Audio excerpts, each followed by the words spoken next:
Good afternoon. Happy Sunday, everybody. Hope everybody's had a great weekend. Sundays kind of suck because we got to go to Monday, right? Totally sucks. Anyway, welcome to California Haunts Radio. My name is Charlotte. I'm going to be your host for the next hour. In fact, not really hosting in a way. I'm reading a book today. All right, but I am also the owner of the California Haunts Paranormal Investigation Team, based out of Sacramento. We're up and down the state of California. In fact, we have around 45 people on staff. And what that means is that we're almost in every county, which means if you have something going on in your house that's paranormal, or you think you might have something going on in your house or business that you think is paranormal, then we can get to you. If we're not right in your county, we're 2 or 3 counties away, so we can get to you.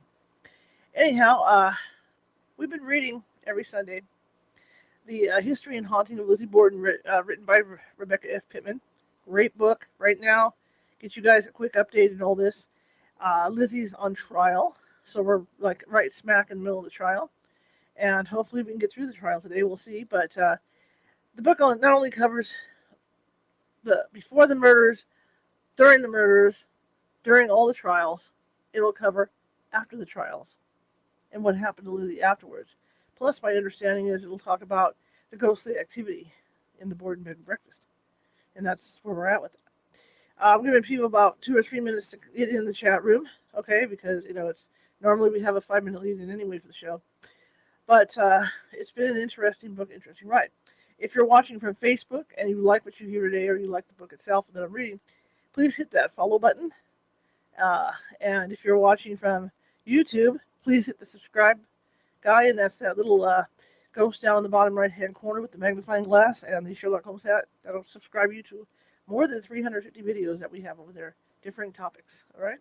Today being Sunday marks the start of my week working, as far as the radio show goes, and we've got a great lineup of shows for you. And to give you an idea, tomorrow's show is going to be at 11 a.m. Pacific. And if you're able to tune in at that time, it'd be great. Otherwise, you can watch it later on in the day, as you get home and stuff.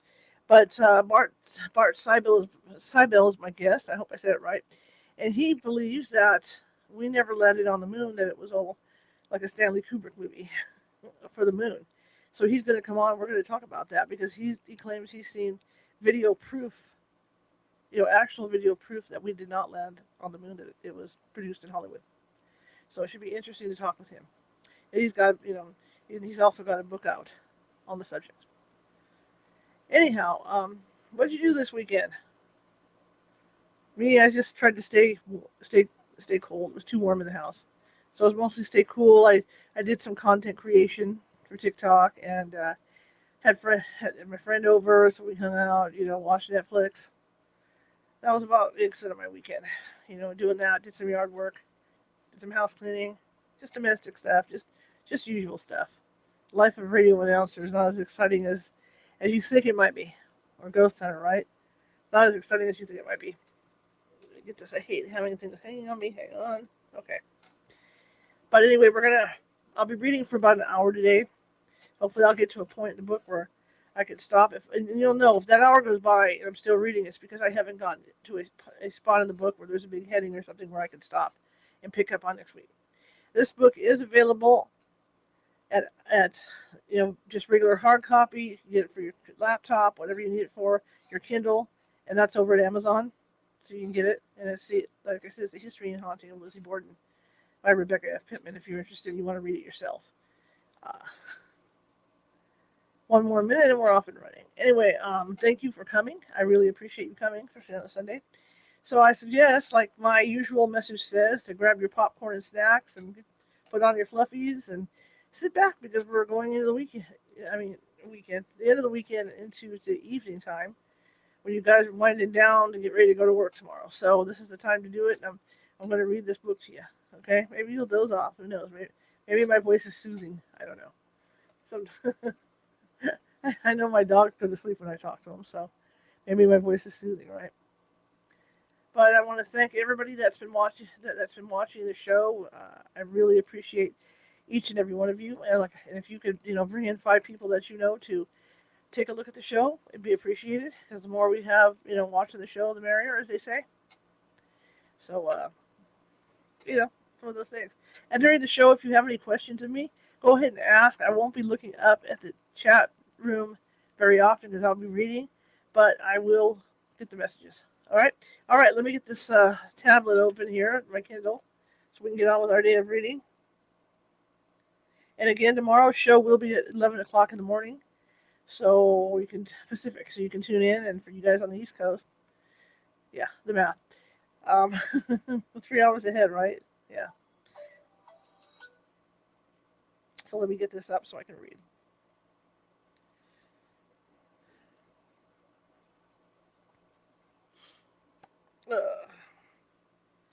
Kind of tired.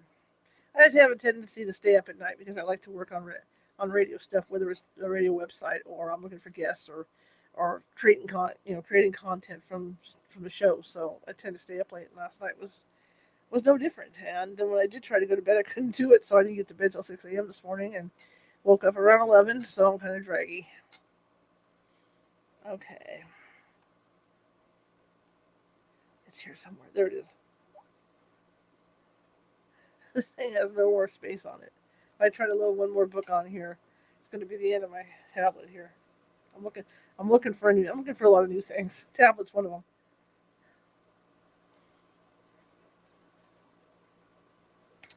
Okay, so we're in the middle of to set this up. We're in the middle of Lizzie's main trial. Okay, and the judge had determined, even though there was circumstantial evidence, the evidence wasn't that great, that Lizzie should go to trial. So we're right in the middle of the trial. So they're questioning people. Okay, so the next place we are at, it starts. Mrs. Hannah Reagan was one of two jail matrons at the Fall River Police Station. Lizzie had been put in her care and had been given the use of Matron Reagan's sitting room during the inquest and preliminary hearing. She was questioned about the alleged quarrel she heard between Emma and Lizzie on the morning of August 24th, the day the preliminary hearing was to start. Mrs. Reagan testified to the following conversation. In quotes, Miss Emma Borden came to my room about 20 minutes to 9 on the 24th of August, and I spoke to let her in, and she spoke to her sister Lizzie. I left the two women talking together, and I went into a toilet room about 4 feet from where Lizzie Borden was lying on a couch, and I heard very loud talk, and I came to my door, and it was Miss Lizzie Borden. She was lying on her left side, and her sister Emma was talking to her, and Lizzie says, Emma, you have given me away, haven't you? She says, No, Lizzie, I have not. You have, Lizzie says, and I will let you see. I won't give in 1 inch. And Lizzie sat right up and put up her finger, and I stood in the doorway, looking at both of them. Lizzie spoke in a loud voice. She lay down on the couch, faced out the window, and closed her eyes. Emma got a chair and sat down beside her sister and stayed until sometime after 11 o'clock in the morning. Miss Lizzie did not speak to her again, or tell her goodbye when she left. They both saw me. Mrs. Jennings, who came to where Lizzie was shortly after Emma left that morning, tried to get Matron Reagan to play down the hurt feelings between the two sisters to which she had testified, by getting her to admit they had all played a crushing an egg trick in the same afternoon, and everyone laughed and was having a good time. Mrs. Reagan admitted that the mood was better, but that Emma had not joined in. She repeated Lizzie's statement upon not being able to break the egg, that it was the only thing I've ever attempted to do that I could not. Mr. Jennings tried again. He reminded Mrs. Reagan that he, himself, had offered her a paper to sign regarding the retraction of her story about the quarrel that she had recklessly told to reporter Edmund Porter. While admitting Mr. Jennings drew up a paper, she denied signing it or agreeing with it. He pushed her to admit the only reason she did not sign the document was that Marshal Hilliard had forbidden her to do so. She denied that she was the reason. She stuck by her story of the quarrel, under oath. The final witnesses of the day were called upon to speak of poison and Lizzie's interest in it. First up was Eli Betts, the young clerk from D.R. Smith's drugstore in Fall River. The prosecution was ready to show that Lizzie Borden on Wednesday, August 3rd, one day before the murders, tried not once but twice to buy prussic acid, the deadliest poison of all, from 2 drugstores within an easy walking distance of her home. Mr. Betts only managed to get his name and occupation out before Mr. Robinson was on his feet, asking the judge to have the jury excluded for voir dire. I'm sorry, I can't. I don't. Voir dire is a legal term meaning to be said. The jury left the room, and the prosecution went over his poison case, asking Mr. Bentz to retell the story of Lizzie's trip to his store on August 3rd.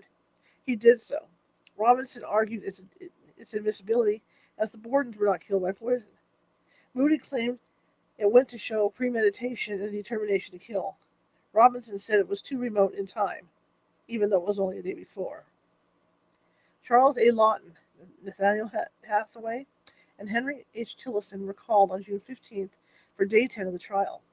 Lawton was a pharmacist, Hathaway an analytic chemist, and Tillotson a furrier, dealing in women's furs. They offered details concerning prussic acid, and that it had never been used to clean fur capes. In the end, Judge Mason threw it out. The jury would not hear the story of Lizzie's attempt to buy poison.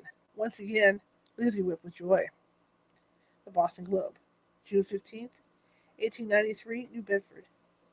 At the conclusion, she burst into tears, into a convulsion of pleasure, gratitude, and sudden relief that racked her body. She had learned to brace herself against adversity and unkindness, but mercy and active friendliness were so new to her that she broke down then. At this time, District Attorney Knowlton rose and said, "The Commonwealth rests its case in chief. The prosecution had done all it could to prove its case against Lizzie Andrew Borden. While they could ask questions of the defense's witnesses in cross-examination and hope to score some points or raise some doubts, their cannon shots had been fired. The closing summation would carry home their points. They only hoped it would be enough. A rumor was going around that the defense might not even present a case, saying the prosecution had failed to prove theirs. The jurors waited hopefully, dreams of resuming a normal life in their minds. They had seen things in which nightmares are made. With temperatures in the 90s, the courtroom was anxious to be unpacked from its sardine-like state and go home. They were to be disappointed. While only 2 days in duration, Lizzie's lawyers did, indeed, present their string of witnesses. In what can only be called a lame attempt at some redemption against the points made against her, Mr. Jennings rallied his co-counsel and began. Chapter 35, Superior Court Trial, the Defense.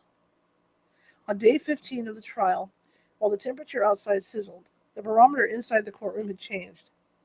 With the defense about to take its turn, there was a noticeable difference in Lizzie Borden's behavior. She giggled behind her handkerchief, spoke with her attorneys, and sat upright, no longer wilting or keeping her eyes downward. The rest of the room sensed the change, and there was a general feeling of lightness, despite perspiration-stained clothing and restrictive corsets. The description of the attendees during the final days of the trial had also swung in a different direction. The country bumpkin crowd had given way to the upper crust of New England. Ladies in chiffon and silk, their hats looking like the latest in fashion, filled the seats. Instead of cheap paper fans, as the ones that had crackled during most of the trial, theirs were ivory and bamboo, some edged in lace and decorated with exotic scenes. Perhaps Lizzie looked around and felt a rush of joy. Was this indicative of the elite finally accepting her? Were they here to champion her? The stenograph system of the courtroom ran like a well-oiled machine. The on-duty stenographer, one of several men, sat at a desk in front of the witness and worked a 5-minute shift. As soon as his time limit approached, another typist would nudge him out of his chair and take his place, never missing a word of testimony. The replaced stenographer then sped from the room down the stairs into a room where a bevy of secretaries took his pad of notes and typed them into a polished document. A third man was already running back up the stairs with the previous set, all bound and stitched, to hand over to both attorneys and the 3 judges.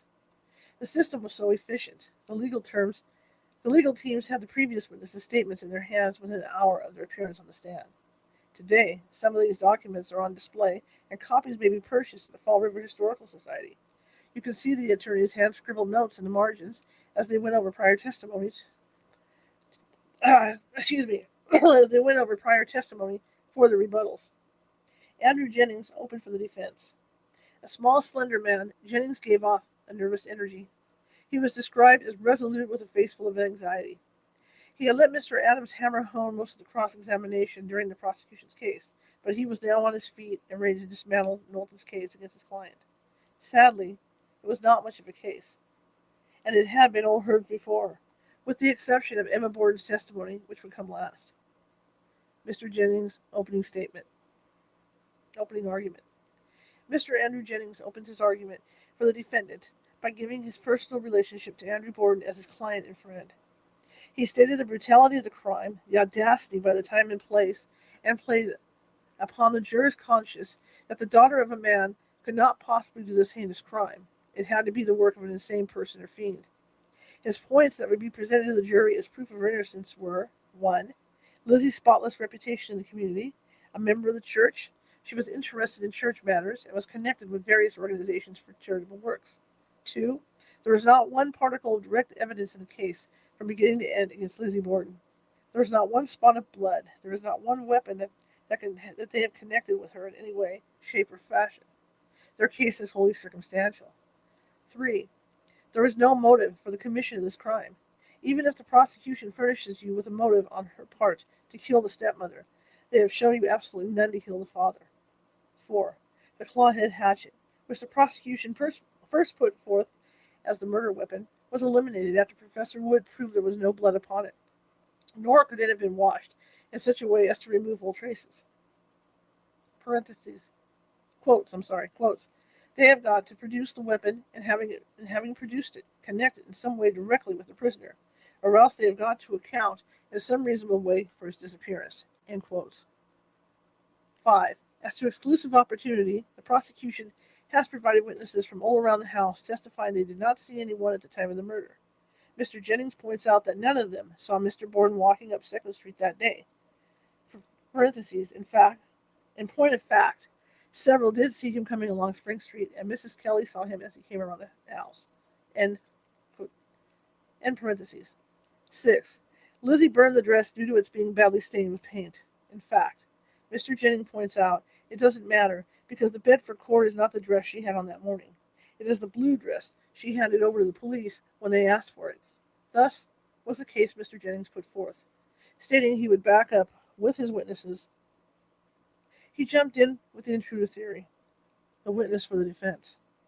Martha and Marianne Shannon, mother and stepdaughter, who were neighbors to the Bordens to the northeast, testified to hearing a loud banging noise against the fence separating their property from the Bordens at 11 o'clock the night before the murders. It was pointed out, although they claimed the noise lasted 5 minutes, their large dog, parked outside near the fence, never barked. It was also pointed out that the Fall River Ice Company, only one lot over from them, made the same type of noise as the ice was loaded down their chutes. Next came the Kirbys, neighbors to the north of the Shaglins, who found a stranger, senseless and unresponsive, laid out on their steps leading to the 3rd Street sidewalk. Mr. Kirby yelled at him and shook him, with no success. The testimony was quickly dispatched. Delia Manley and Sarah Hart were called to testify to seeing the strange, pale young man loitering inside the Bordens gate post at 9:45 to 9:50 a.m. the morning of the murders, as they looked at palm lilies in the back of a peddler's cart parked in front of the Bordens' home. The description of their testimony has been presented early in the book. Dr. Handy came on board and reported his sightings of a similar extremely pale young man walking sporadically across from the Borden house around 10:20 that morning. While earlier reports said the man was thought to be Mike, the soldier, the town drunk, they were later disproven, and the mysterious man Mrs. Manley Hart and Dr. Handy reported was never found. Parentheses, it is the author's belief that man was Joseph Chatterton, nephew to John Morse, who was there to pick up Abby Borden for her meeting at the bank, transferring Swansea Farm deed into her name. End parentheses. Attorney Knowlton, giving Mr. Moody a well-deserved reprieve, showed a new spirit as he went after the defense's witnesses.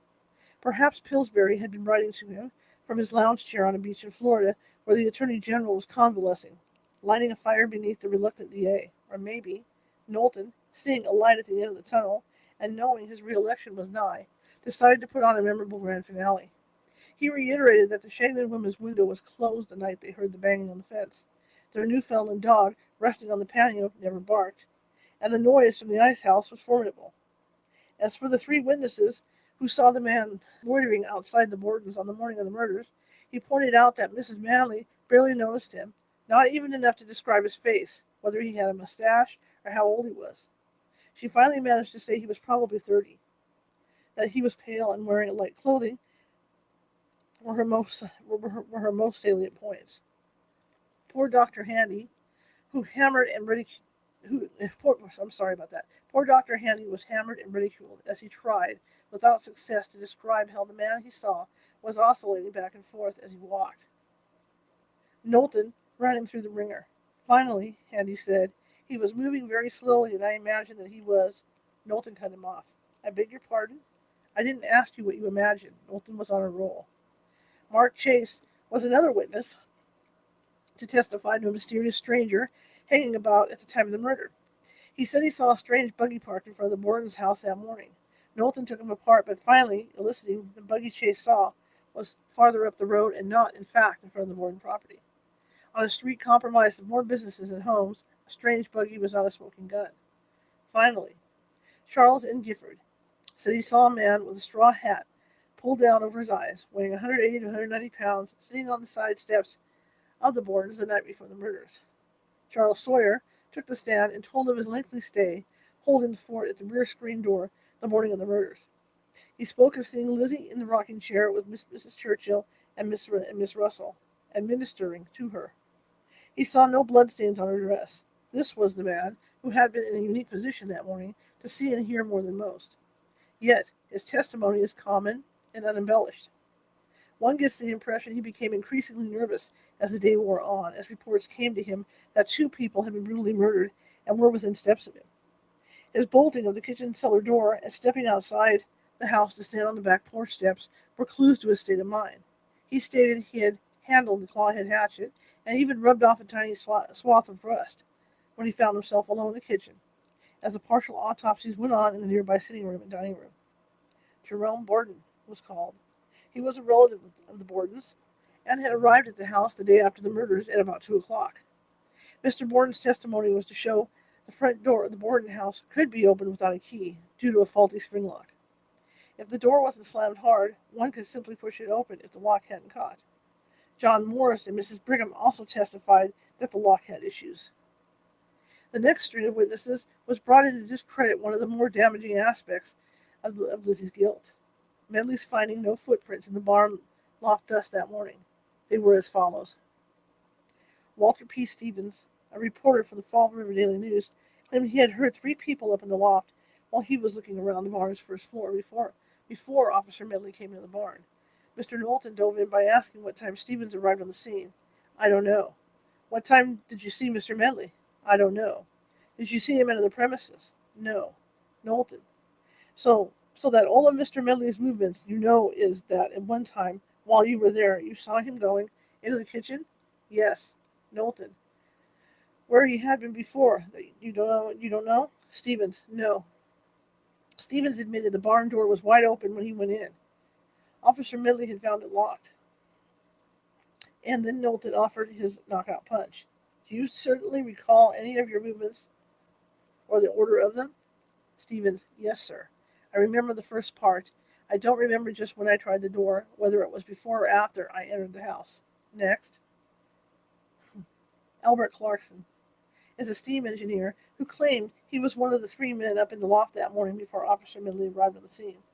Mr. Knowlton discredited the witness by showing a discrepancy in the time he said he arrived at the Borden house. He had just announced he arrived there at 11:30 the morning of the murders and spoke with Charles Sawyer at the back door for about 5 to 8 minutes before going into the barn. Knowlton reads back Clarkson's testimony from the preliminary hearing, where he said he arrived that morning at 11:40. The witness says he wouldn't swear he had not said that, only 2 weeks after the murders at the preliminary hearing. That would mean he went into the barn a good 5 minutes or more after Officer Medley stated he was there. When you added the time Clarkson spoke to Sawyer, moving right along. Everett Brown and Thomas E. Barlow, tagged Brownie and me by the local papers, were the 2 boys mentioned earlier during the preliminary hearing. They testified they were messing around that day, pushing down along the 2nd Street sidewalk, bumping each other off into the gutter. They saw Officer Doherty race across the street to make his call at the Undertaker's to Marshall Hilliard, and made their way to the Borden yard. They looked around for clues after being told the murder had taken place, eventually finding their way into the barn. By the time Knowlton finished with them, it was obvious they had been coached as to their testimony. Thomas Barlow was especially telling. Quotes, went into the barn and went right up to the hayloft. I went over to the front window on the west side and looked out the window. Then we went and looked in under the hay, and after that, we came downstairs and went out." End quote. Knowlton: "How was the heat up there, up in the barn compared with out in the sun?" Barlow: "It was cooler up in the barn than outdoors." Smiles went around the courtroom. Every single witness had said the temperature and environment in the loft that day was stifling, oppressive, extremely hot, and close. Mr. Knowlton's work was done. The case against Officer Medley's claim to being the first in the barn had just melted beneath the August sun. Hyman Lubinsky, Charles E. Gardner, and Charles V. Newhall were next called by the defense to show evidence that Hyman Lubinsky saw Lizzie coming from the barn area at 11:05 to 11:10 the morning of the murders, just as she had claimed. First up, the Russian ice cream peddler. Hyman Lubinsky, he claimed he picked up his team from Charles Gardner's stable at the corner of 2nd Street in Rodman, only a few blocks from the Borden house on the morning of August 4th. A few minutes after 11 o'clock, he stated. He also stated that as he drove past the Borden house, he saw a lady come out the way from the barn right to the stairs back of the house, the north side stairs from the back of the house. She had on a dark-colored dress. She had nothing on her head. She was walking very slow. He stated he knew who the servant was, and as he had delivered ice cream to her 2 or 3 weeks before the murders. Lubinsky then dropped the statement that should have been pounced on, but wasn't. Quotes: "I saw the servant and the woman too." End quotes. As he drove by that morning, Mr. Jennings asked, "Was the woman you saw the day of the murder the same woman as the servant?" "No, sir." Mr. Knowlton, after a lengthy question and answer about where Lubinsky had gone after he saw the woman and when he broke for dinner, etc., finally asked, "Who did you tell that to?" "I told Mr. Wilkinson, and then I told Mr. Mullally, the policeman, 2 days after the murder, in Mr. Wilkinson's boot store. Mr. Wilkinson is my boss. I also told the reporter." Mr. Knowlton gets the foreigner to admit that he spoke of Mr. Phillips on the defense team just before the trial in Mr. Jennings' office. He also had Mr. Lubinsky state that the time he usually picked up his team from Gardner's was at 10:30 and not 11. Lubinsky said he was running late that day, as the horses had not finished eating when he got there. It was all for naught. Officer Mullally was later recalled to show in his police report Hyman Lubinsky had told him 2 days after the murders that he had passed the Bordens around 10:30 that morning, not 11, and saw a woman, fitting Lizzie's description, coming from the barn area. Lubinsky also told the reporter who ran the story, stating that time was 10:30 a.m. Once again, the witness had been coached and asked to move his timeline up half an hour to foster Lizzie's alibi for her father's murder. Charles Gardner. Charles Gardner owned the stables. Lubinsky went to that Lubinsky went to that morning to pick up his team.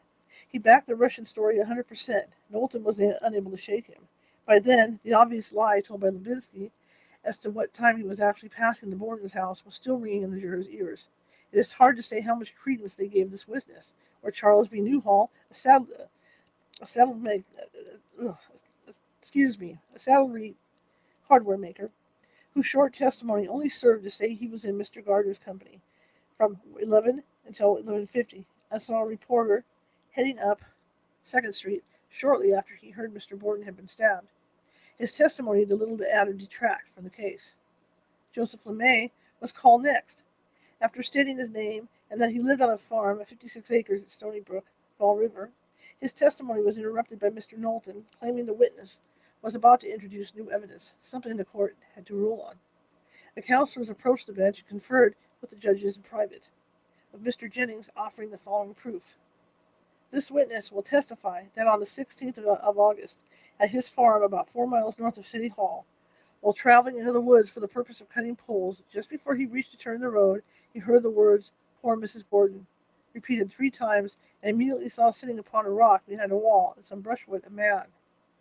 Mr. Jennings continued by saying the man picked up a shingling hatchet and shook it at Mr. LeMay.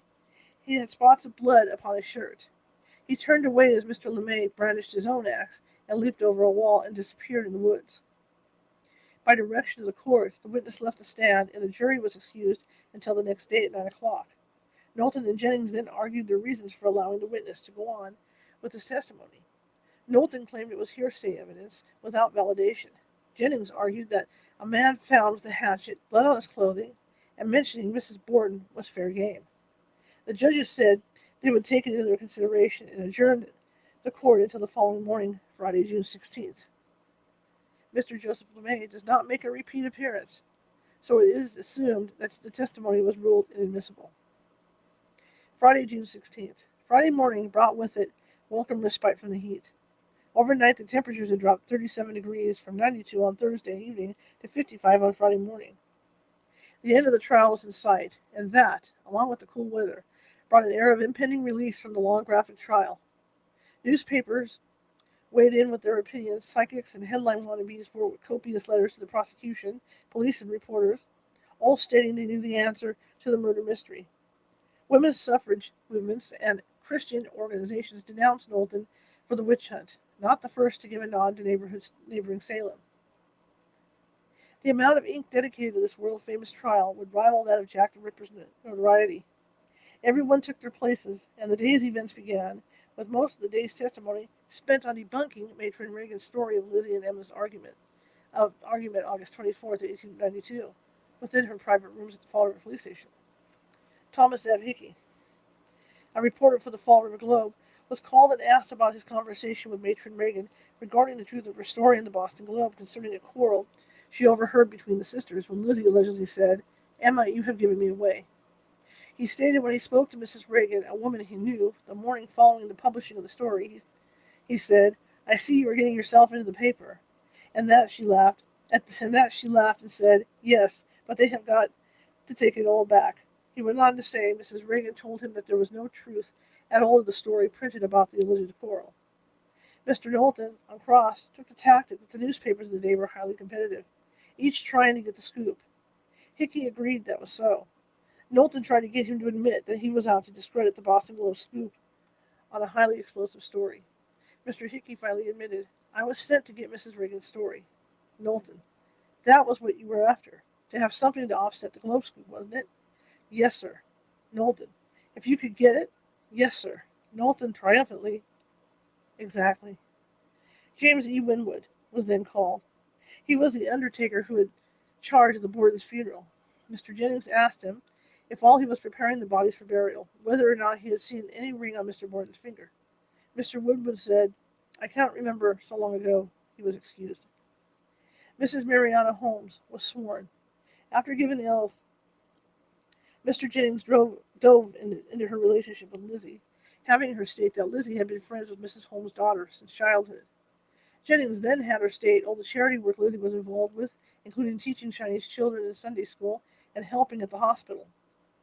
She stated she had seen Lizzie and Abby sit together at church within a year prior to the murders.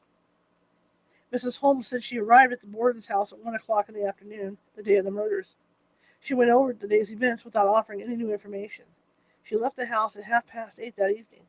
She testified that she was at the house part of the time, every day until Lizzie's arrest.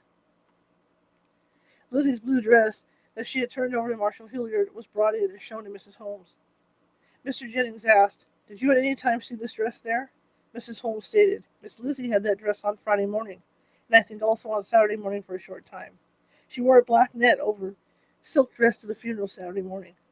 Parentheses. Note here that Mrs. Holmes says the dress turned in is the dress Lizzie wore for 3 days. She also says Lizzie had it on for a short time Saturday morning, before changing into the black dress. Oddly, Mr. Knowlton did not challenge her on her testimony considering the dress Lizzie wore, and the one she turned in. Others described it as light blue. The dress on display is navy blue, a darker blue dress. Hyman Lubinsky testified the woman he saw coming around the house that morning was wearing a dark dress. Had Lubinsky and Mrs. Holmes been nudged as to their memory of the dress the defendant wore? Into parentheses. Mrs. Holmes was then questioned exhaustively to her presence. During the time, Mrs. Reagan had been given a paper by Reverend Buck and asked to sign it, stating that she had never told a reporter about a quarrel between Lizzie and Emma Borden. Mrs. Holmes stated she was in the room when it happened and also saw Mrs. Reagan go out into the hallway to talk to reporters. She said Mrs. Reagan talked more to Mrs. Brigham after the incident than to herself. Mr. Jennings ended his examination of Mrs. Holmes by making sure he got on the record that Lizzie had come down to the sitting room the morning of the funeral and kissed her father as he lay in his casket. Mr. Charles Holmes. Mariana's husband was called. His entire testimony was his recollection of the events following Mrs. Reagan's refusal to sign the paper written up for her by Mr. Jennings, denouncing her story to the paper about an argument between Lizzie and Emma, where Lizzie declared, "You have given me away, Emma." He stated Mrs. Reagan said she would sign it if Marshal Hilliard said it was all right. Marshal Hilliard had yelled at her, at Mr. Jennings, and told her to go back to her room and for she and Reverend Buck to mind their own business. Hilliard also told her to state what she knew on the stand under oath, which she did. Mr. Holmes said she did not sign the paper proffered to her by Mr. Jennings. John Caldwell, a reporter who was there that day and witnessed the hoopla in the marshal's office, testified he heard Hilliard tell Mrs. Reagan, "If you sign that paper, it will be against my express orders." Then he turned and saw me and ordered me out of the office. I went, and after explaining I did not know it was a private office. Mrs. Mary Brigham, Lizzie's close friend, testified that Mrs. Reagan came into the matron's room after returning from Marshal Hilliard's tirade. Mary said she acted mad. She sat down in rocking chair as near me as she could sit. She said to me, "It is all a lie from the beginning to end. I was willing to sign that paper, but the marshal wouldn't let me do it. He told me to go to my room and obey orders. I would rather leave a place than stay here, where I have been so lied about." That was all Mrs. Brigham had to offer. Miss Emma speaks. Joseph Howard, our favorite journalist, weighed in on the sensation of Emma Borden's upcoming testimony caused about New Bedford. It's being noised about the town that Emma Borden was on the stand. Everybody made a rush for the courthouse, but they might as well have rushed to the spire of the nearest church, for the good people already favored with seats knew a good thing when they had it, and not a soul stirred during the entire recess, save such as knew they would have no difficulty in getting back. Next to the interest felt in Lizzie Borden, with a possible exception in favor of well-meaning Bridget Sullivan, the popular desire has been greatest to see Miss Emma Borden, daughter of the murdered man and sister of the accused. Quotes, "She is over 40 years of age, and looks it. A prim little old-fashioned New England maiden, dressed with an exceedingly neatness in plain black, with the impress of a Borden in every feature. Self-reliance and personal dignity, I should say, are conspicuous factors in her composition. There was no swaying of her slender form, no drooping of her straight eye, no quivering of her tight shut mouth. Everybody looked at her, but she looked at the counsel only." The Emma Borden who entered the New Bedford courtroom on that Friday afternoon was not the woman the public had grown accustomed to seeing. This was a stronger woman, with the Borden traits of iron. Excuse me, my throat. This was a stronger woman with the Borden traits of iron will showing in the firm set of her mouth, and the direct eye contact with which she met each inquisitor. She stood straight, confident, and self-possessed for 2 hours.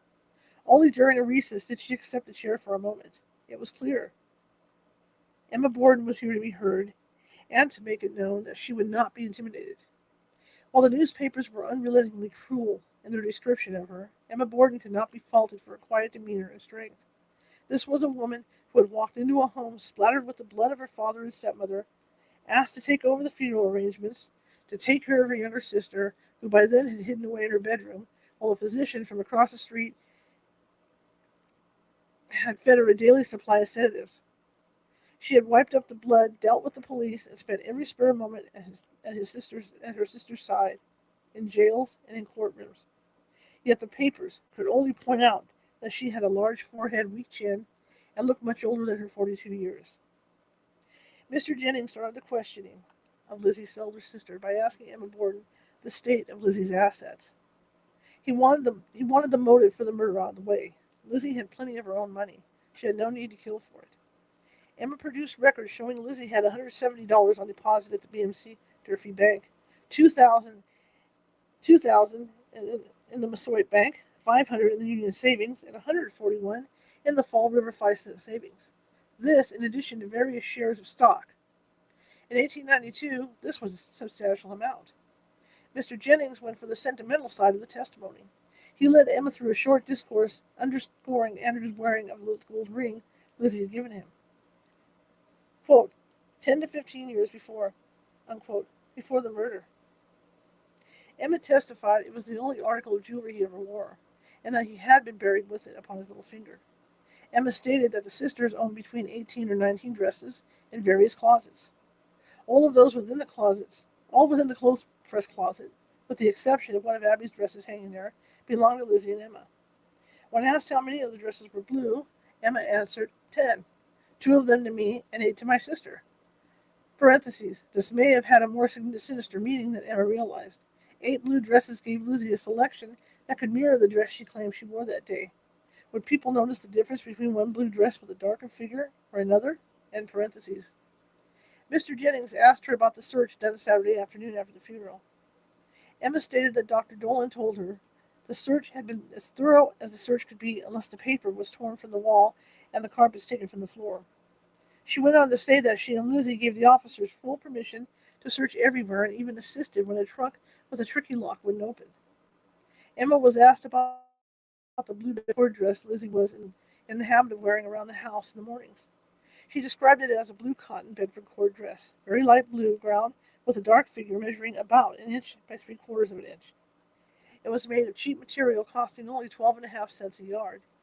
She stated the dress had gotten paint on it shortly after its creation by the dressmaker who had worked on it at the Borden house, sewing it in the guest room as was the custom.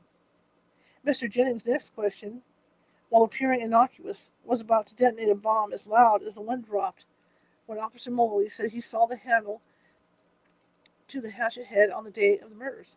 Jennings. Now, where was that dress, if you know, on Saturday, the day of the search? Emma. I saw it hanging in the clothes press over the front entry. If one could see the look on Knowlton's face when Emma Borden stated she saw the stained Bedford cord hanging in a closet the officers had just turned inside out, it would be worth its weight in gold. The courtroom sat in stunned silence as Mr. Jennings hurried on. Jennings, how come you to see it at that time? Emma, I went in to hang up the dress that I had been wearing during the day. I'm sorry about that. I went in to hang up the dress that I had been wearing during the day, and there was no vacant nail. And I searched around to find a nail, and I noticed this dress. As the prosecution table reeled, the best was yet to come.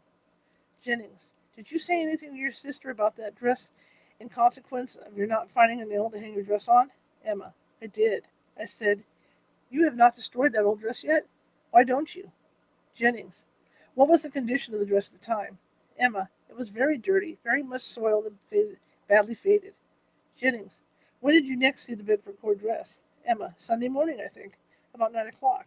I was washing dishes, and I heard my sister's voice, and I turned around and saw she was standing at the foot of the stove, between the foot of the stove and the dining room door. This dress was hanging on her arm, and she says, I think I shall burn this old dress up. I said, why don't you? Or, you had better, or, I would if I were you, or something like that. I can't tell you the exact words, but I meant, do it. And I turned back and continued washing the dishes, and did not see her burn it, and did not pay any more attention to her at the time. The kitchen door and windows roll wide open, screens in and blinds open. Officers roll around the yard. Mr. Jennings tried to establish that it was a custom in the Borden house to burn old dresses rather than keep them as rags, as most houses did, but Mr. Knowlton objected, and the question was ruled out. Emma then testified about Alice Russell coming to her and Lizzie as they sat in the dining room on Monday morning, the day after the dress burning, to tell the sisters Detective Hanscom had just asked her about Lizzie's dresses. Alice was in a state, saying she had just lied to the detective, telling him all the dresses were still in the house that were there the day of the murder. Quote, the worst thing you could have done was burn that dress, Alice told Lizzie.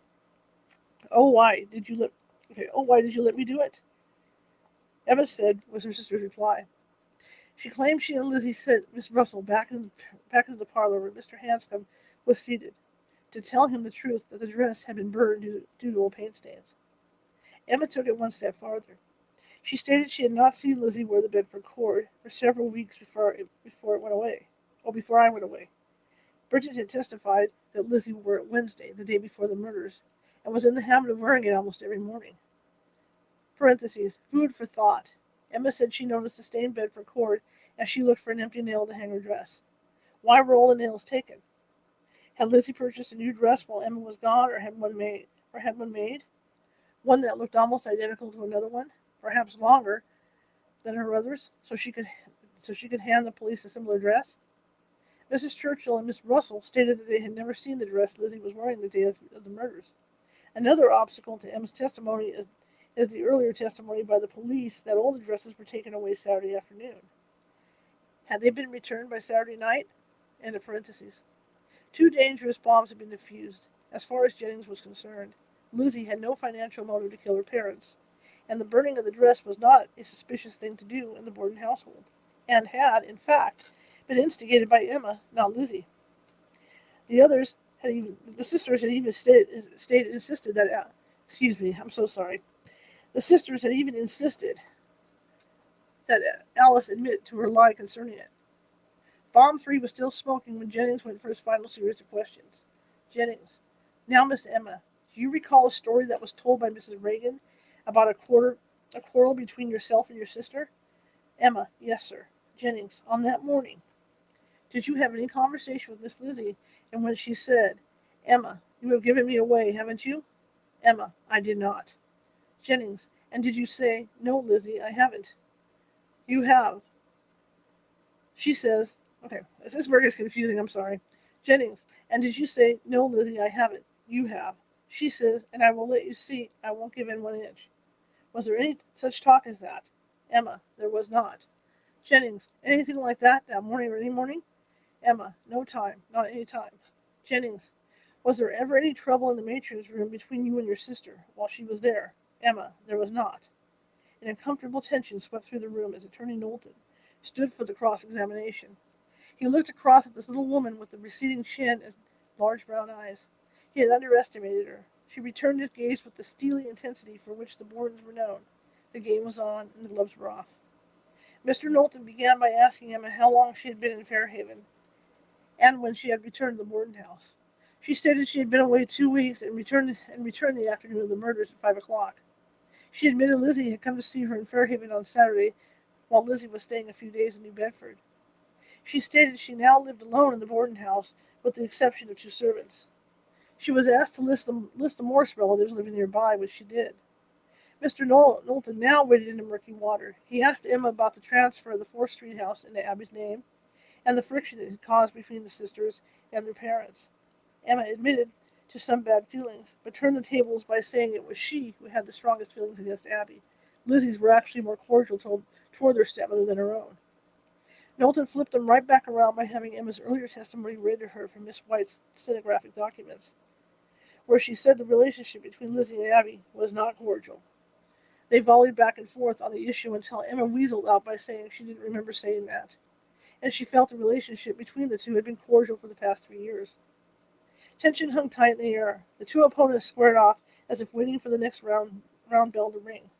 Mr. Knowlton then tried to insert an ominous motive to explain Emma and Lizzie's exchanging rooms after Lizzie's return from Europe. He asked Emma if Lizzie had asked to take over the larger room, hinting at Lizzie's demands. Emma stated flatly it was her idea. End of story. The district attorney asked Emma about the guest room where Abby's body was found, and to its purpose, as a sitting room for the sisters. Knowlton. And didn't you usually receive Miss Russell there? Emma. Very often. Knowlton. Didn't you usually receive Miss Anna Borden there? Emma. No, sir. She was never in that room in her life. There was a 1 o'clock recess taken until 2:15 p.m. The feeling in the room, as the break was announced, was akin to the release of air from an overblown balloon. When the afternoon session began, Mr. Knowlton ran Emma through the house chores, while Bridget was still there. It was determined the servant had no duties on the 2nd floor. The girls took care of their own rooms, as did Abby of hers. The guest room was clean depending on who used it. Lizzie was in charge of unlocking the 3 front door locks each morning. Mr. Knowlton asked Emma if she had caused any search to be made for the note that Abby supposedly received that morning. Emma answered, I think I only looked in a little bag that she, being Abby, carried down the street with her sometimes, and in her work basket. She said she instigated the advertisement, offering a reward for the writer or messenger of the note. None appeared. It ran for several days. Emma answered Mr. Knowlton's question about whether she knew there was a broken hatchet in the cellar by saying, not until you told me about it, at the grand jury. She testified that she, Lizzie, and Abby had waterproofs, being raincoats, and that she had taken hers with her to Fairhaven. Abby's usually hung in a clothes press near the front door at the base of the stairs, and Lizzie's blue and brown plaid hung in the clothes press upstairs. Mr. Knowlton's next attempt was more forceful. He was after the truth concerning the quarrel between Emma and Lizzie, reported by Matron Reagan. Emma's answers were not as forceful as those she gave Mr. Jennings, and they are evasive. Knowlton: do you remember any talk that passed between you and Lizzie? Emma: no, sir. Knowlton: nothing whatever? Emma: no, sir. Knowlton: how long did you remain there? Emma: I think an hour and a half or 2 hours. Knowlton: and your attention was called very promptly to the circumstances that the morning's interview, was it not? Emma: it was called to me the next morning. Knowlton: and even then, could you recall anything that was said at all? Emma: I don't remember now whether I did or not. It was nothing but ordinary conversation, and I didn't remember it, as I didn't tax my mind with it. Knowlton: and there was no sitting silent for any length of time that morning? Emma: I don't remember. I don't know. Knowlton: do you remember whether it did or not? Emma: I think not. Attorney Knowlton now pours salt on the wound when he goes over how close Alice Russell had been to the sisters. After several questions in that area, he turns to the night of the murder and receives some interesting answers from Emma. Knowlton: Miss Russell stayed with you 3 days after the Thursday. Emma: yes, sir. Knowlton: night and day mostly? Emma: I think so. Knowlton: slept in the house Thursday night? Emma: yes, sir. Knowlton: was that at anybody's request? Emma: I don't remember. Knowlton: did she sleep in the house Friday night? Emma: yes, sir. Knowlton: did she stay there Saturday night? Emma: I don't know. I think she did, but I'm not sure. I'm not sure? Saturday night was the night Alice switched rooms with Emma. How does she not remember that? Was she distancing herself from it, as it was due to an explosion by Lizzie after the mayor accused Lizzie of the murders, or for some other reason? It's certainly a very strange answer. Hosea Knowlton is now entering hostile territory. He knows Emma has lied about seeing the Bedford cord in the clothes closet Saturday evening after the search is over. If she is not lying, then it means Lizzie has successfully hidden it for 3 days, despite myriad searches of the house.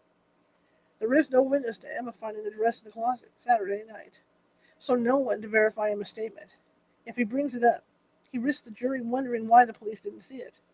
Was it due to an incompetent search? What else did they miss?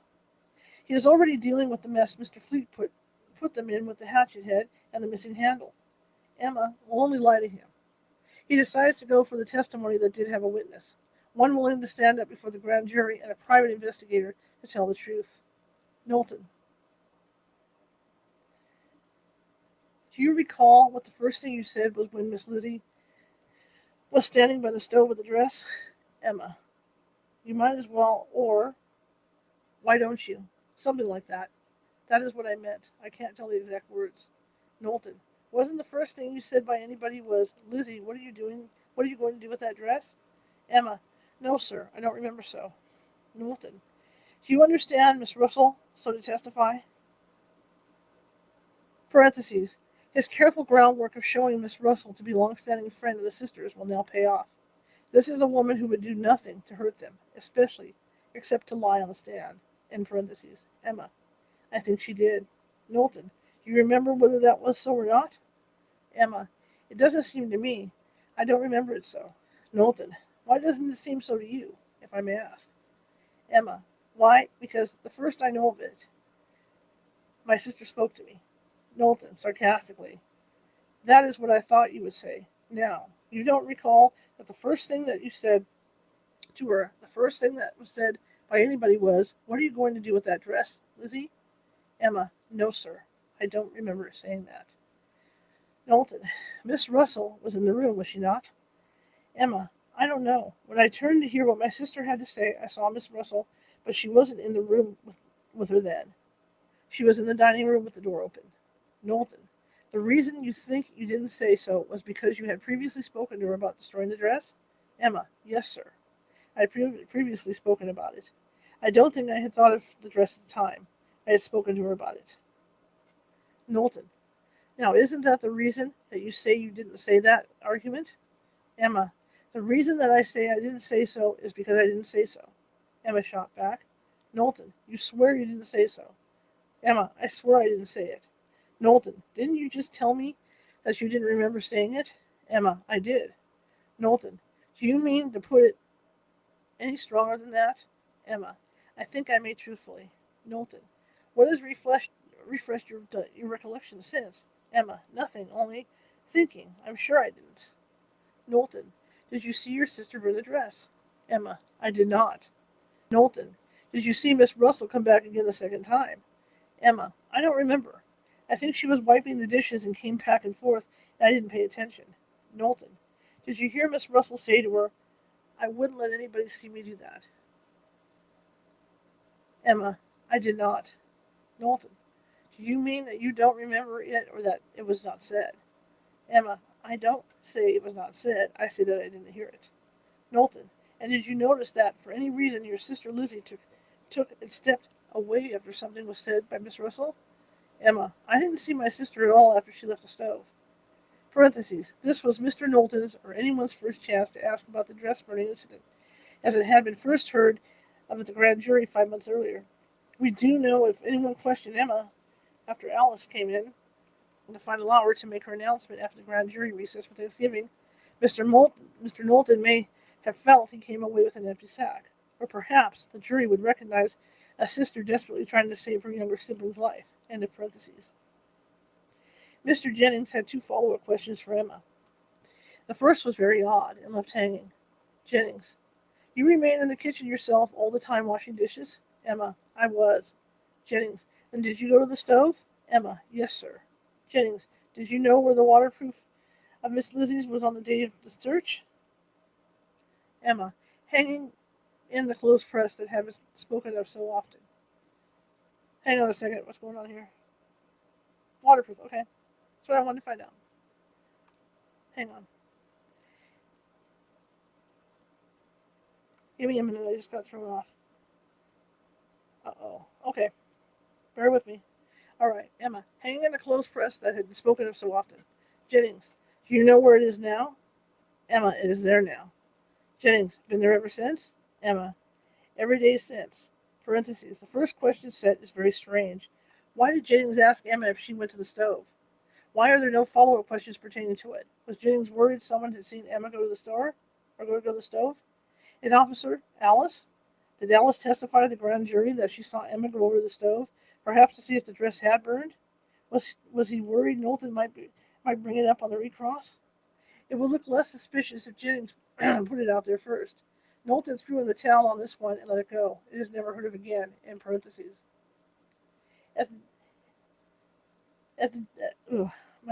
I'm sorry. As the spinster made her way down from the stand that day, did Attorney Knowlton look at her with grudging respect? She had taken all this bear of a man had leveled at her, and not flinched. What was it with these Borden women, he may have thought, that they could bear up so well in the face of adversity? Emma smiled at her sister and excited and exited the courtroom. Mrs. Mary Raymond was sworn in to testify. Her story concerning the making of the Bedford Court dress in May 1892 had been included earlier in the day. She stated that she made two dresses for Lizzie during the sewing session, a blue Bedford Court dress with full sleeves and a narrow ruffle, and a pink and white striped wrapper. The Bedford Court had gotten paint on it shortly after she made it. When Jennings tried to find out what the Bordens usually did with their old dresses, he was met with objections from Mr. Knowlton. He finally managed to get his question in by asking what Lizzie did with the old dress the Bedford Court replaced. Mrs. Raymond replied, she cut some pieces out of it and said she would burn the rest. Jennings, could she get that dress on under any of her other dresses? Raymond, no, sir. Her dresses were always made too snug for that, the waist and the sleeves both. Phoebe Bowen was next called. The wife of Dr. Seabury Bowen had only played a small part in the tragic aftermath that day, as her husband sent her home not long after she arrived. Her time on the stand, however, was long enough to do some damage. Knowlton, you noticed Lizzie's hands, you say? Phoebe, yes, sir. Knowlton, they looked white? Phoebe, they did. Knowlton, did you notice they were clean? Phoebe, yes. Knowlton, clean and white? Phoebe, clean and white. Knowlton, The whole of the hands. Phoebe, yes, sir. Knowlton, nothing on them at all? Phoebe, no, sir. Knowlton, did they present to you the appearance of having been out in the dusty barn? Phoebe, realizing the trap too late, I did not notice anything upon them. Knowlton, noticed nothing of that kind whatsoever. Phoebe, no, sir, I was not thinking of it. Knowlton, clean and white were they? Phoebe, I think they were. Parentheses. While Jennings may have cringed, it would probably pale to how her husband would respond when he found out, as Dr. Bowen was one of the few people still trying to save Lizzie's life. End of parentheses.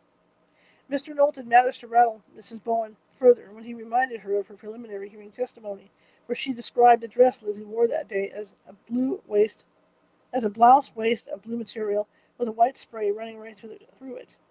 Phoebe Bowen then changed by testifying the white spray as, oh, it was blue, a dark blue. When Knowlton shows her the dress Lizzie turned in, and he asks, that would not be described by you in any way as a blouse waist of blue material with white spray running through it? Phoebe helplessly, that would not. Knowlton, were you an intimate friend of the family, Mrs. Bowen? Phoebe, yes, sir. Knowlton, and at that time, when you gave that testimony, you did not know that any question was made as to whether the right dress had been produced to the officers or not? Phoebe, I did not know anything about the dress. Mrs. Mary Brigham is recalled and asked a few more questions about the incident in the matron's room in respect to the quarrel. She testifies she went for the egg that afternoon for the trick, and that afterward Edwin Porter came back into the corridor outside the room and beckoned to Mrs. Reagan. It's spelled Beacon. The matron went out into the hallway, and upon returning said, that reporter has come after me again, and I told him that I had nothing to tell him. She stated this was the afternoon before the preliminary hearing began, and the story of the sisters' quarrel ran in the paper. Mrs. Brigham then said she and John Morse had done an experiment where Morse lay on the floor between the bed and the dressing bureau in the position where Abby's body lay. Mary stood on the stairs of the position that Bridget and Mrs. Churchill stood, and claimed to see Abby's body on the bed. She said someone of her height could not see him from the hallway over the top of the bed, but you could once you walked into the room a little ways. She also said they ran some experiments with the spring locks on the front door and found it didn't close properly and could be popped open if it hadn't been shut hard enough for the lock to catch. Mrs. Annie White, the stenographer, was recalled and asked to read back Bridget's inquest testimony answer when she was asked if Lizzie was crying that morning when Bridget hurried down the stairs after Lizzie yelled for her that father was been killed. Miss White read it back, and Bridget said, yes, sir, she was crying. Bridget denied saying that in all other testimonies. With that, the defense rested. Articles of evidence offered in the case were requested for the government's short rebuttal. A 15-minute recess was called. The government's rebuttal. Mr. Mooney recalled Rufus Hilliard, the Fall River Marshal. It was a very short testimony going over Marshal Hilliard's orders to Matron Reagan to not sign the paper drawn up by Mr. Jennings, to refute her story running in the papers concerning the quarrel between the sisters. He testified there were many witnesses who overheard him. Next was Officer Michael Mullally, who was questioned by Mr. Moody about obtaining some information from Hyman Lubinsky, the ice cream peddler, on the 8th of August. Mullally said Mr. Lubinsky told him he passed the Bordens at 10:30 that morning and saw a lady coming from the area of the barn toward the side steps. Mr. Mullally produced his book of reports where he wrote down the information at the time of the interview. He said he also reported those details to Mr. Fleet the same day. Miss Annie White's called to the stand again, asked a few follow-up questions that had been stated before. Mr. Robinson, after consultation with Attorney Knowlton, stood and said, the evidence is closed on both sides. With that, the trial of the century was over. All that remained were the closing arguments and the change to the and the charge of the jury. The battle-weary attorneys picked up their satchels of papers and left the building. Closing argument for the defendant, June 19th, 1893.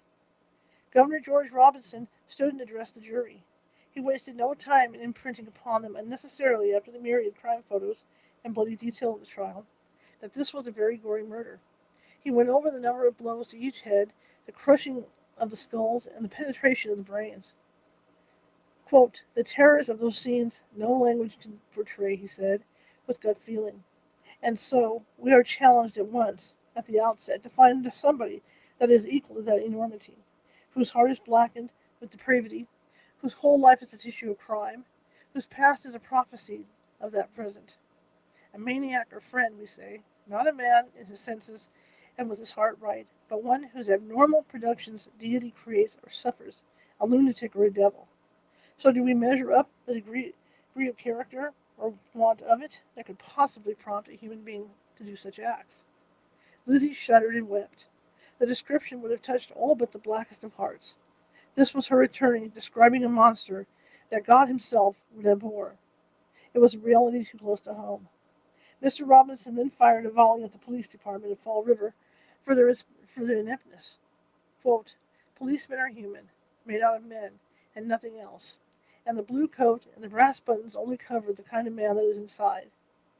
And you do not get the greatest stability in the world inside a policeman's coat. You may perhaps get what you want and what is sufficient, but you must only call upon him for such service as he can render." Robinson went on a popular rush to justice mantra, stating that the police was hounding or the public, I'm sorry, stating the public was hounding the police for a murder. Quote, "Look here, Mr. City Marshal, these murders were committed yesterday. Haven't you the murderer in the lockup? Get somebody in," Robinson intoned. And so they chose the youngest daughter who was home at the time. The jury was given charge of Lizzie's fate. Mr. Robinson told the 12 men, "There she stands, protected, watched over, kept in charge by the judges of this court and by the jury who have her in charge." Mr. Robinson spotlighted again a case built on circumstantial evidence, not direct evidence. There were no eyewitnesses to these murders, no dripping bloody hatchet, no blood upon the suspect. He then hit his strongest point in the mind of the defense. "And I shall expect the learned district attorney to withdraw the things that Brother Moody said he was going to prove, because he has not proved them."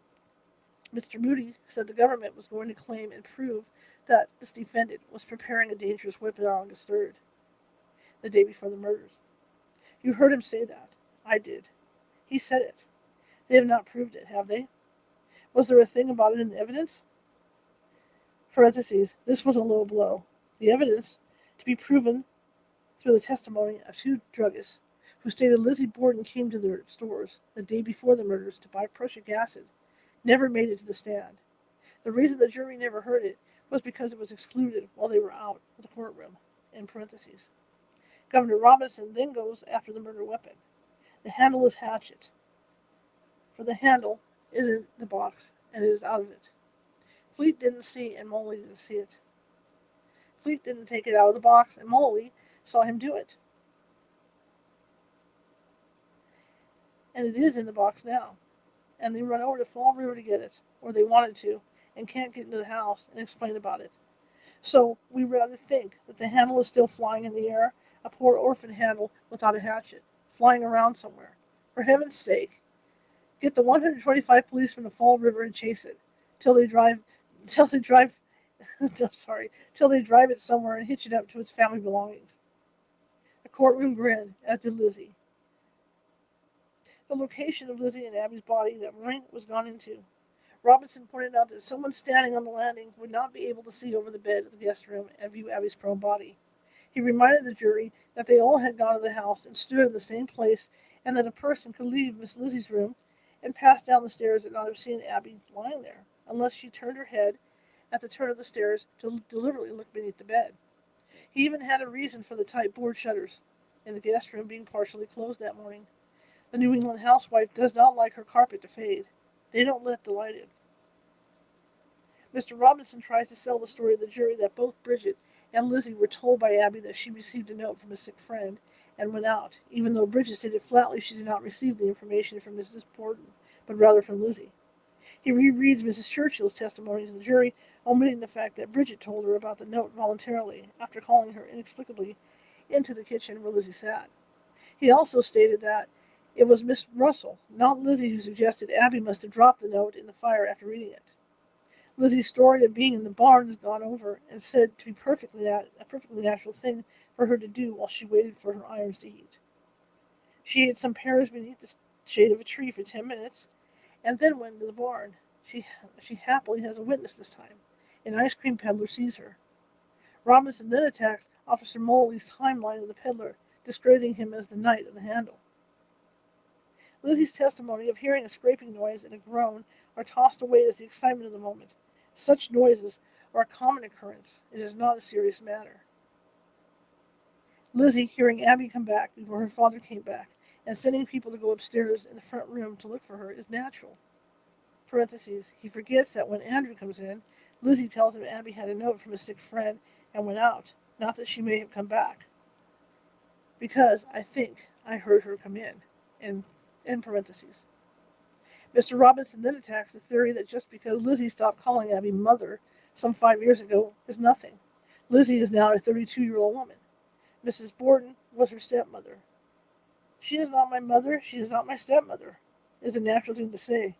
I suspect that never a man lets into the inner chamber of his heart the feeling that anybody else in the world can stand where his own mother did.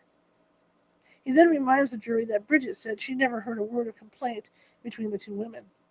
He tells of the dressmaking parties the two sisters had with their stepmother in the guest room. He takes a shot at Officer Harrington, which causes the courtroom to erupt in laughter.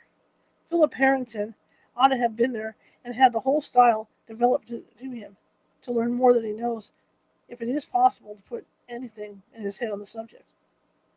The jurors' heartstrings were once again plucked as Mr. Robinson said that Andrew Borden was an old-fashioned man, lived in a simple way, did not care anything about the frivolities of life, had worked himself up to what would be called a fortune, had taken care of it, was then superintending its use and income, and for all that, on his little finger was that ring which belonged to the little girl. The indelicate position, the pail of bloody claws placed in Lizzie's suspicion was gone briefly, in an attempt to play down her second visit to the cellar that night without Alice Russell. Taking again her own sickness at that time, the fact that the pail was standing right by the sink, I am not going to make any suggestions, but I am quite certain that you will guess what she was there for. I'll leave it there. Parentheses. He has omitted that his co-counsel said Lizzie's sickness, menstrual cycle, ended Wednesday night, and her trip to the cellar was Thursday night, the evening of the murders. End parentheses. Mr. Robinson then tried to defuse the number of witnesses who said Lizzie was wearing a light blue dress that morning, not the dark-colored dress that has been turned over to police. Now, there is a difference with recollection. Just as good people on one side saying it was dark blue as those on the other side who say it was light blue. But you will remember that at that time there were several ladies in there, and Bridget was there with a lighter-colored dress. So that those who speak of the lighter-colored dress may have in mind what Bridget had on. Parentheses. Bridget had on a dark blue dress. In parentheses. The next shot taken at the government's case was the assertion that Lizzie was alone in the house with Abby and alone with Andrew, once Bridget went upstairs. Robinson points out the screen door was unlatched, while Bridget was out washing windows. He points out how Bridget was talking with the Kelly girl for a while, out of view of the side door. Lizzie was inside doing ordinary work, going up and down the stairs, going to the water closet in the cellar. He then goes on into an elaborate, great hypothetical of how an assailant came in and where he could have hidden. Officer Midley's finding that no one had walked out on the barn loft floor that morning had to be taken apart. Robinson mentioned the half-dozen witnesses who had testified to being up in the loft before Midley arrived, perhaps hoping the jurors would forget that all of their statements had been discredited. Governor Robinson wrapped up with, "It is enough. As I have said, if the government fails to prove the charge, then your duty is to find her not guilty. There is reasonable doubt, and you must think I cannot go to the length of a verdict guilty on this evidence." As to Lizzie's lack of tears, he quoted from a song, "The eyes that cannot weep are the saddest eyes of all." Take care of her as you have, and give us promptly your verdict of not guilty, that she may go home and be Lizzie Andrew Borden of Fall River in that blood-stained and wrecked home where she passed her life so many years. Judge Mason allowed the jury to retire for a brief recess before Mr. Knowlton's arguments began. Let me grab a quick swallow of water, and we're going to continue because since we're at the end of the trial, we might as well finish off today. So, give me a minute here. Give me some water.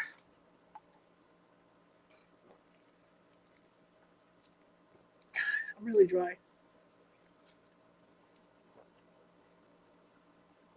All right, one more sip. So we're going to go to the arguments for the prosecution here.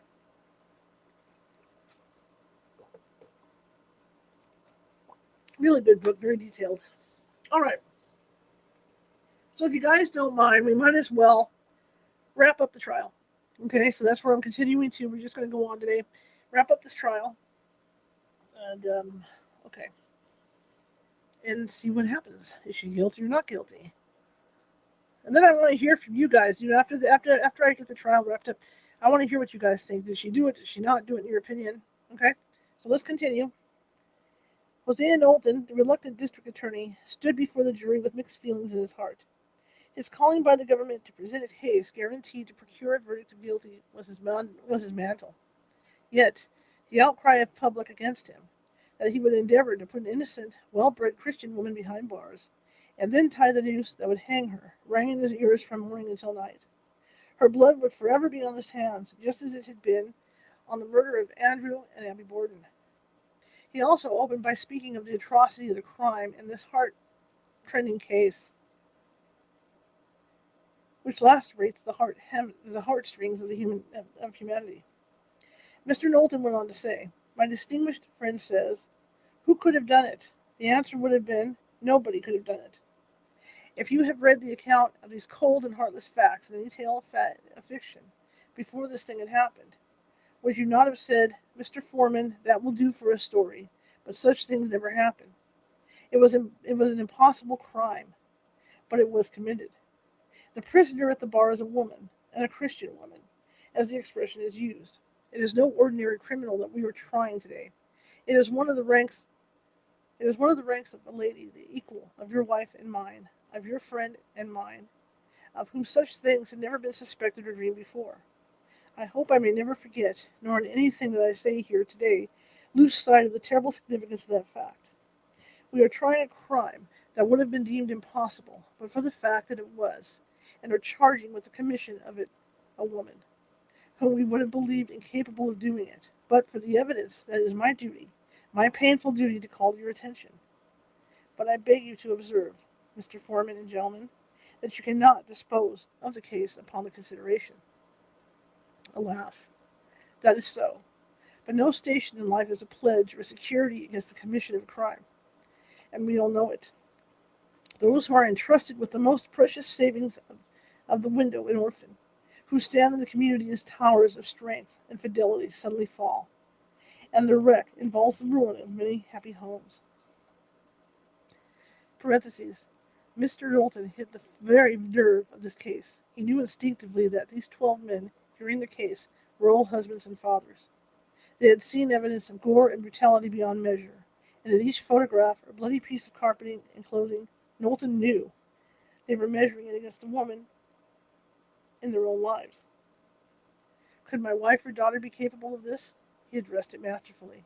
In parentheses. Attorney Knowlton attacked the punch Mr. Robinson had leveled at the Fall River Police Department. A blue coat does not make a man any better. It ought not make him any worse. They are men. Mr. Fleet is a man. Mr. Moley is a man. Mr. Medley is a man. And they are not to be stood up in a row and characterized as good or bad, because they are officers, but upon what you think of them as men. There is no presumption that any class of people do not tell the truth.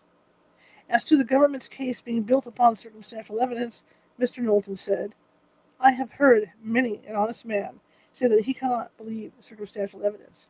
But, gentlemen, the crime we are trying is a crime of an assassin. It is the work of one who does his foul deeds beyond the sight and hearing of man. Direct evidence is the evidence of a man who sees and hears circumstantial evidence as all other kinds. Murder is the work of stealth and craft, in which there are not only known witnesses, but the traces are attempted to be obliterated. And yet, murder must be punished.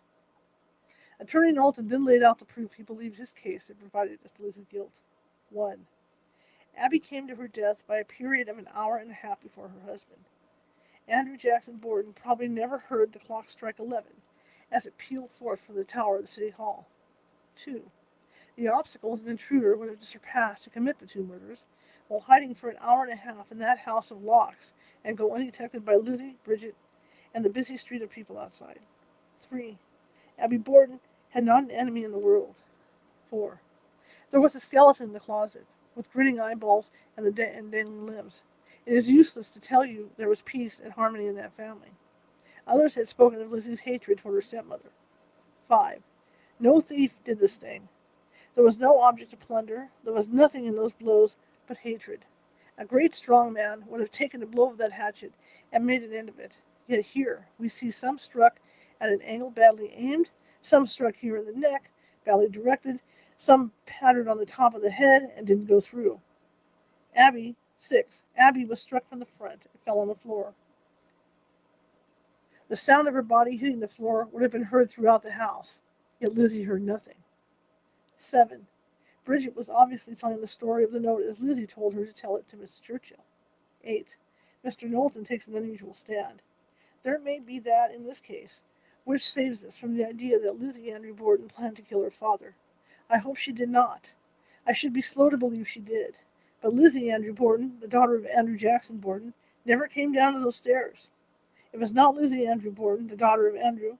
She came down those stairs, but a murderess, transformed from all the 32 years of an honest life, transformed from the dyes of affection, to the most consummate criminal we've read of in all our history or works of fiction. Parentheses. He practically offers up an insanity defense for Lizzie, but he has hit the heart of it. This woman who murdered her father has changed. The killing of another human being only an hour and a half earlier has changed her. End of parentheses. 9. Lizzie had no duties around the house, so Emma tells us there was nothing for her to do. 10. Officer Harrington reported seeing a small fire on the stove at noon.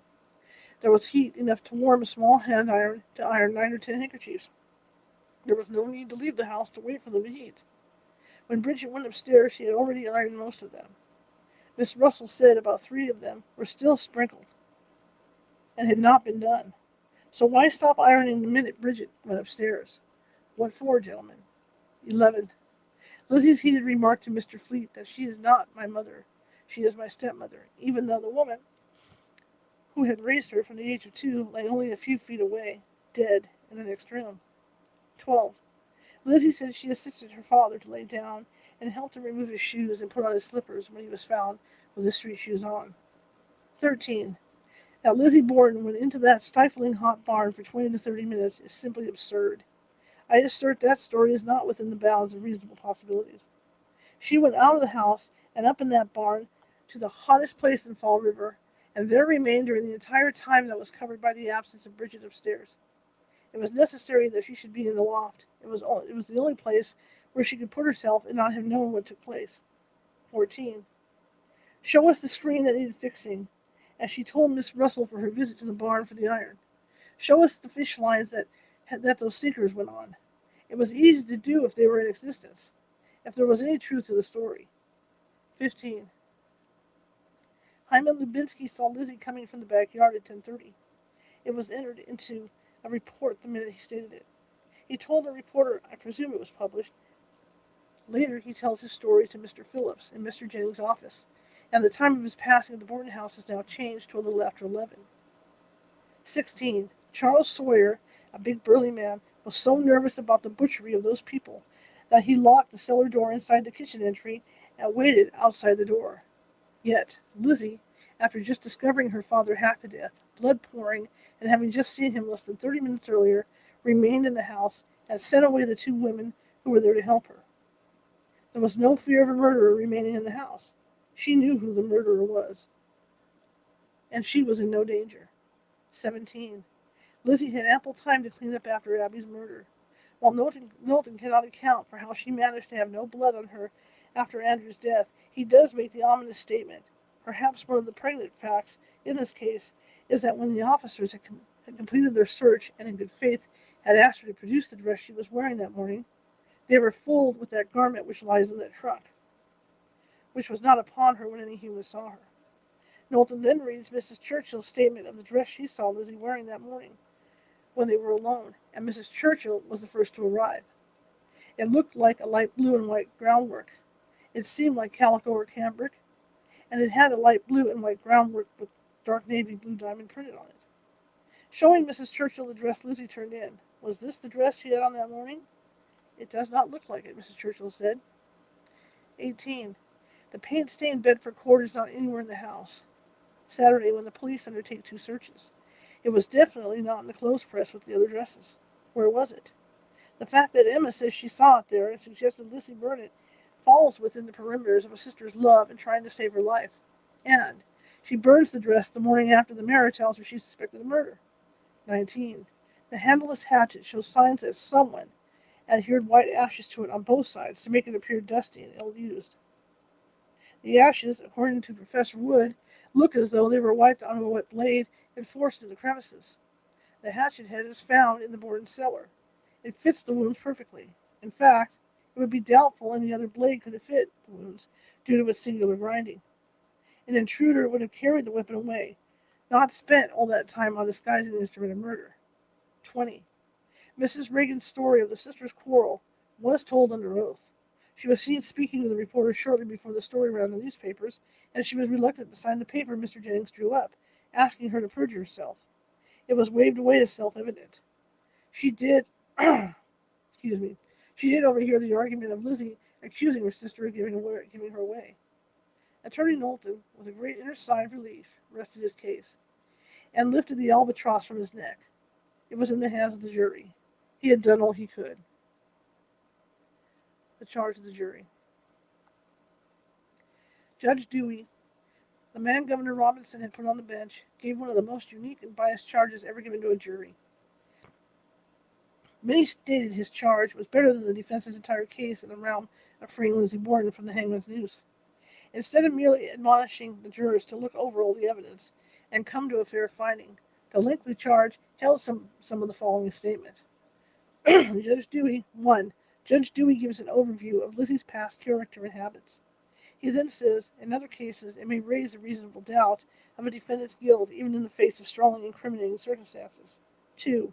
As for Lizzie's hatred of Abby and the things she had spoken of her to others, he said, imputing a motive to the defendant does not prove that she had it. What, according to common observation, is the habit of young women in their use of language? Is it not rather the use of intense expression? Whether or not they do not use words which, strictly taken, go far beyond their real meaning? 3. As for the note taken from the sick friend, Judge Dewey practically handed the jurors proof of the intruder's theory on a platter. Contemplate the possibility of there being another assassin than herself. Might it not be part of the plan or scheme of such a person, by such document or paper, to withdraw Mrs. Borden from the house? After killing her, might he not have reasonable and natural wish to remove that note as one possible link in tracing himself? 4. He dismissed Lizzie's contradictory statements alluded to her from her inquest testimony as to be received with great caution.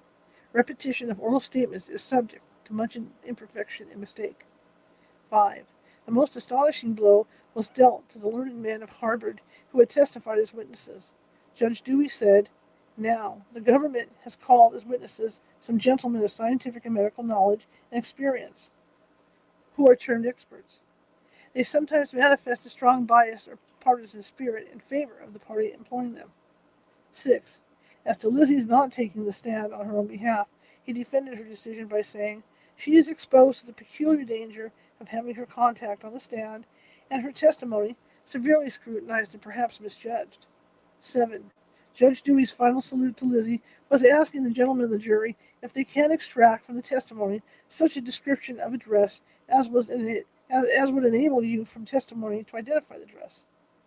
Judge Dewey then excused the jury to go on and deliberate their findings and read a verdict. The charge was so incredible that Joseph Howard took his pen to it on Wednesday morning, June 21st, 1893. Judge's plea for the innocent. The judge's charge was remarkable. It was a plea for the innocent. He had been the senior counsel for the defense, making the closing plea on behalf of the defendant. He could not have more absolutely pointed out the following. Did I read that wrong? Okay, I'm sorry. Let me reread that. My bad. The judge's charge was remarkable. It was a plea for the innocent. Had he been the senior counsel for the defense, making the closing plea on behalf of the defendant, he could not have more absolutely pointed out the folly of depending upon the circumstantial evidence alone. With matchless clearness, he set up the case of the prosecution point by point, and, in the most ingenious manner possible, knocked it down. And like the saints, he continued to the end, throwing bombs of disheartenment into the range of the prosecution and causing smiles of great joy on the lips of Lizzie's friends. I doubt there was such a charge before. There never was a prosecution so handily capped before. The jury made their decision on the first ballot. Out of respect for the prosecution, they delayed ringing the bell that would signal they were ready to publish their verdict. For an hour and a half they talked. The exhibits had not been touched. The two fleshless faces of Andrew and Abby Borden sat among the pieces of bloody carpet, axes, and hatchets, silent in their waiting for the announcement concerning their daughter. Will the jury believe Lizzie Borden capable of murder? At 4:30 in the afternoon of June 21st, 1893, the bell rang, and the 12 men were led to the jury box. Thousands crowded the sidewalks outside. The tension inside the small courtroom was reaching the boiling point, and for once, it had nothing to do with the June heat. The three judges took their seats while all eyes scanned the faces of the 12 bewhiskered jurors in hopes of a sign of their findings. Chief Justice Mason blurted, Have the jurors rise as their names are called. Mr. Clerk. Mr. Jurors rise as their names are called, Mr. Clerk. The court crier called each juror by name from his high perch. Simeon Borden, a cousin of Lizzie, stated officially, Lizzie Borden, stand up. Lizzie rose, the nibbling of her lips giving away her anxiety. She was adorned with a large white-brimmed hat, pushed toward the front of her forehead, and festooned with a large feather. Gentlemen of the jury, Clerk Borden said, have you agreed upon a verdict? We have, Foreman Richards intoned. What say you, Mr. Foreman?